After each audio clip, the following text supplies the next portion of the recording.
I'm back. Tonight I'm going to talk about Luke 11:52. So let me read this to you. Woe unto you, lawyers, for ye have taken away the key of knowledge. Ye entered not in yourselves, and them that were entering in ye hindered. So they have the key of knowledge, and they've obscured it and hidden it and occulted it. Now, what I want you to see is that I have a Black's Law Dictionary, a Black's Magic Law Dictionary, right? And as Confucius said, the beginning of wisdom is to call things by their proper names. So we have this law dictionary here, Black's Magic Law Dictionary, and you notice there's a key on it right here. See that? That's the key. That's the key. The lawyers have the key. And it's in this book. So I'm going to read you a couple things really quick. And I'm going to start with natural law. The expression natural law, or jus naturale, was largely used in the philosophical speculations of the Roman jurists of the Antonine age, and was intended to denote a system of rules and principles for the guidance of human conduct, which independently of enacted law or of the systems peculiar to any one people, might be discovered by the rational intelligence of man and would be found to grow out of and conform to his nature, meaning by that word his whole mental, moral, and physical constitution. The point of departure for this conception was the Stoic doctrine of a life ordered according to nature, which in its turn rested upon the purely I can't pronounce this word, supposititious existence in primitive times of a state of nature. That is a condition of society in which men universally were governed solely by a rational and consistent obedience to the needs, impulses, and promptings of their true nature, such nature as yet being undefaced by dishonesty, falsehood, or indulgence of the baser passions. In ethics, it consists in practical universal judgments which man himself elicits. These express necessary and obligatory rules of human conduct, which have been established by the author of human nature as essential to the divine purposes in the universe, and have been promulgated by God solely through human reason. So we can see that, in our past, if we go back, that our true nature is to be honest, not filled with falsehoods and legal fictions and lies. And then, if we go down to here, we go to natural rights. Those which grow out of nature of man and depend upon his personality are distinguished from those which are created by positive laws enacted by a duly constituted government to create an orderly, civilized society. So again, our natural rights are distinguished from those which are created by positive law, by man-made law. Positive law is man-made law. So we can see that our true nature was to be kind, honest, conscientious, and the evolution of man, remember, evil is the root of the word evolution, has to become more warlike, because of money. Money is as I've explained several times, money is a form of war. It's a feudatory. Okay, so let's go to moral law, or the moral law. The law of conscience, the aggregate of those rules and principles of ethics which relate to right and wrong conduct and prescribe the standards to which the actions of men should conform in their dealings with each other. See also natural law. So we can see that the real law is moral law, and it's a natural law. It's the law of conscience. To love one another as we love ourselves, right? Isn't that, I mean, I don't know how many times I post that. Owe no man anything but to love one another. So debt is a legal fiction. And with the national debt, it's the lawyer's debt. It's their system. They own the debt. They can only get you to consent to take part of their debt. But it's really their debt. They wrote all the laws for debt. Debt is a man-made concept. It has nothing to do with the gift of life or the grace of God. It's the complete opposite. It's a man-made concept.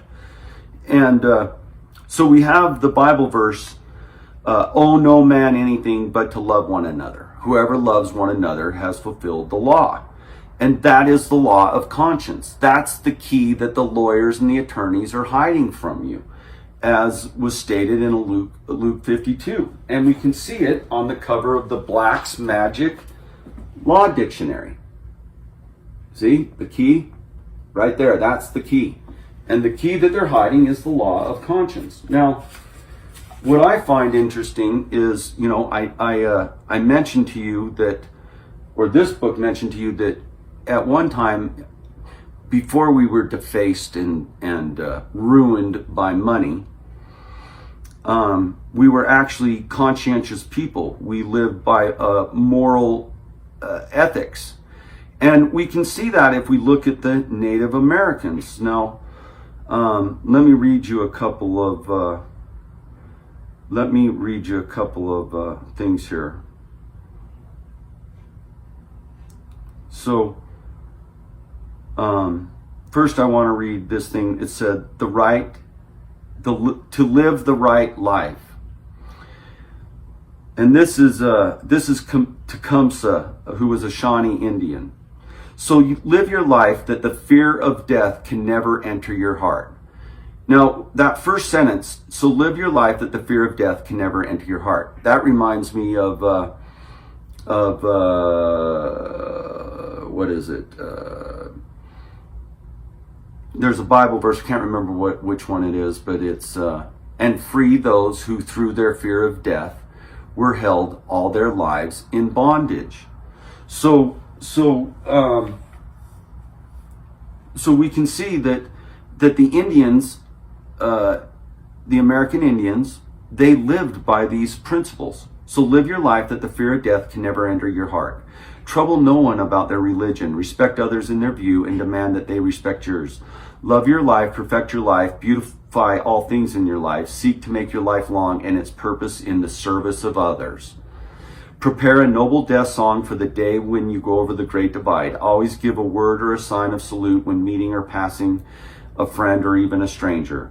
When in a lonely place, show respect to all people and bow to none. When you arise in the morning, give thanks for the food and the joy of living.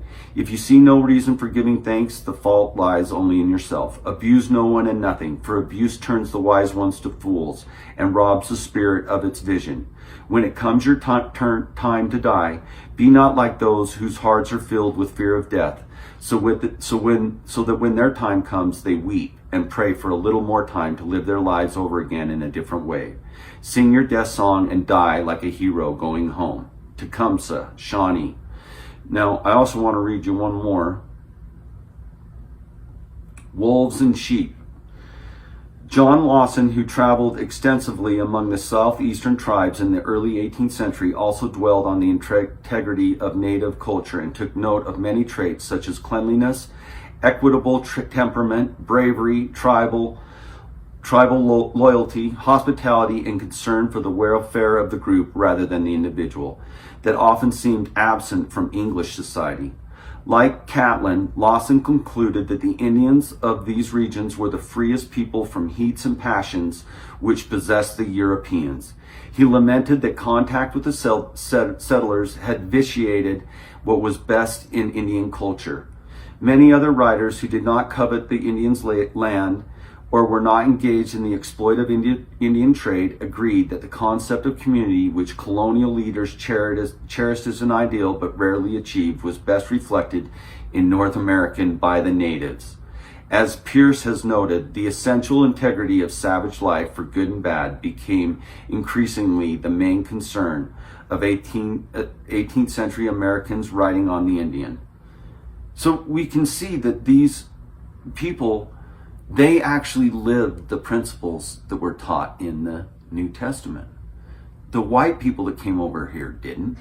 They didn't have any of those principles. They wiped out most of these people. And the reason is because the Indians were a reflection of how far away from the teachings of the Christ they were. The Indians were a reflection of how far away the white people who professed this belief in Christ were from actually living in the teachings of Christ. Now, I want to get back to the lawyers, because the lawyers, they have all this knowledge, and they've wrote all these positive laws. They've incorporated a debtor system, and we know that, debt by definition is sin and trespass. So these lawyers and attorneys have created a system of sin and trespass. And the way that they get you to take over their debt is you become a surety or a constitutor, which means that you are a profit-seeking corporation and they can govern over you because you're immoral. You're not, you live in fear. You live in greed. You live in money, wealth. That's all fear. And it's that simple. It's all here. Owe no man, no thing, but to love one another. And whoever loves one another has fulfilled the law. The lawyers don't live by that at all. They're the opposite of that. They are the devil's advocates by definition. They have written and brought the world a system of debt and trespass. And they've made you consent out of ignorance to be the surety and the constitutor for their debt, for the international bankers. That's who the attorneys and the lawyers represent. They represent evil. Period. End of story. It's easily proven. Anybody that has a brain can see that. And it doesn't matter if it's your grandpa or your grandma or your best friend or your mom or your dad or your uncle. All of those people, they are perpetrating evil on the world by definition. Anybody can read the Bible. Anybody can read a Black's Law dictionary. It doesn't take a big brain. What it does take is somebody that has a conscience. And if you don't have a conscience, then you're going to be a tool of the attorneys and the lawyers forever, eternally. I hope this made sense. The time is running out.